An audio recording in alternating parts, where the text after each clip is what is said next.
Trinidad Chambliss decided to issue a lawsuit, and he has been granted eligibility to play football in the NCAA for 2026. But does that mean that the young man actually won his case? Well, the answer is no.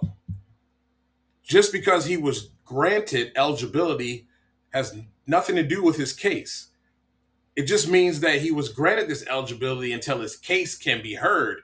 And fortunate enough for him, his case likely won't be heard until the end of the 2026 season, which gives him the ability to play another year at Ole Miss.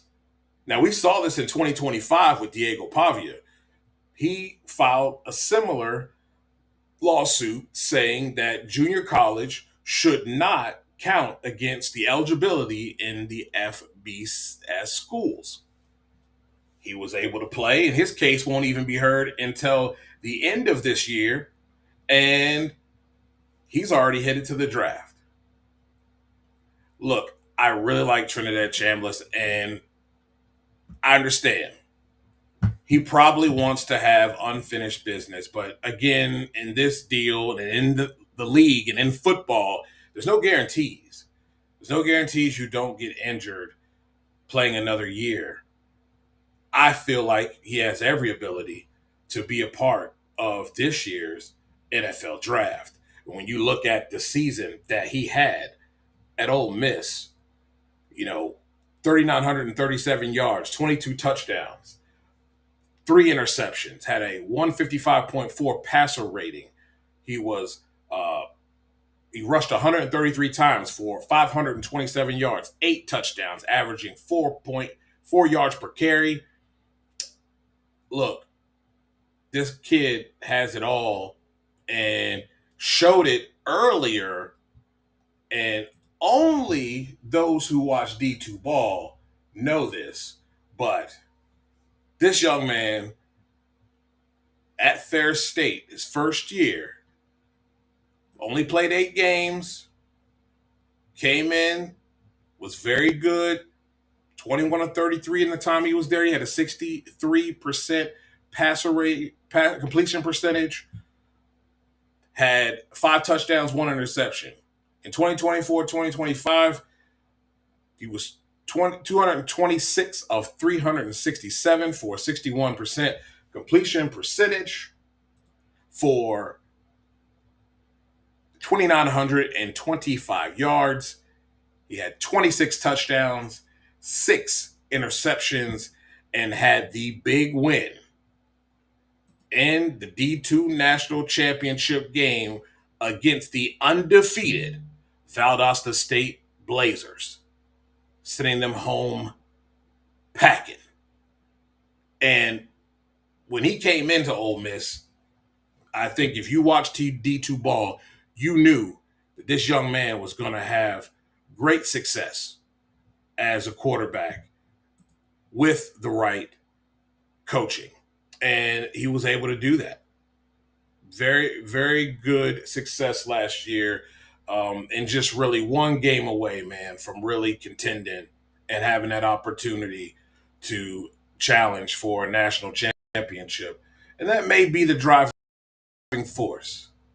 But here, guy has all the intangibles to be a first round draft pick here in the 2026 draft. I think the only better quarterback, Fernando Mendoza, as a draft. I know people talk about Ty Simpson. He is not a day one starter by any means, and I think he has a lot of work. And if you use that quarterback, he is second or third round at best. And tape proves that. When you look at Trinidad Chambliss over his time at Fair State, over his time here at Ole Miss, look, the guy has a great deep ball. He has great ability to extend plays with his legs, does an excellent job of his footwork with inside the pocket while he's making throws. His footwork really enables him to be accurate, especially on a lot of those deep balls. And I love his ability to really get the ball out of his hands quickly. He has a flick of the wrist type of throwing motion. He really gets the ball out fast, and that's important when you're talking about the short and intermediate outside throws, and some of these quick slant throws that we see that are popular within the NFL. Some things he could work on. I think he needs a little bit more velocity, especially when you're talking about throwing outside of the numbers. He does do it well, and is pretty accurate in that ability. But in the NFL, if you might think your guy's open and you might think you can get it there, but if you don't have enough velocity on that football, those corners will undercut it. And what you think is a completion is actually a pick six. So I'd like to see him have a little bit more velocity on throwing the ball outside. I'd like to see him be able to stand tall in the pocket and tailor that urge to flee the pocket early, because there's a lot of times where he has fleed the pocket, and sure, he may have gotten some yards and made a play, but he left the pocket when it was clean, and he had ability to hit his receiver tight end for some yards and still get that first down. So I'd like to see that improve, and I'd like to see him improve in a short and intermediate throw game. Just a little bit more accuracy there. And to me, all those things are things that young quarterbacks coming into the NFL need to work on anyway. But it's all a mute point. Another year at Ole Miss will likely give him an opportunity to work on those things that he does need to improve at. It also gives him another year to have a whole nother full season of college football tape for people to look at. And maybe he comes out in 2027 and is a number one draft pick. But I do believe that he may not be number one in the 2026 draft. I do believe he is in the top five, top 10 of this draft, because there are a plethora of teams that are looking for a quarterback. And I believe he is a starter in this league.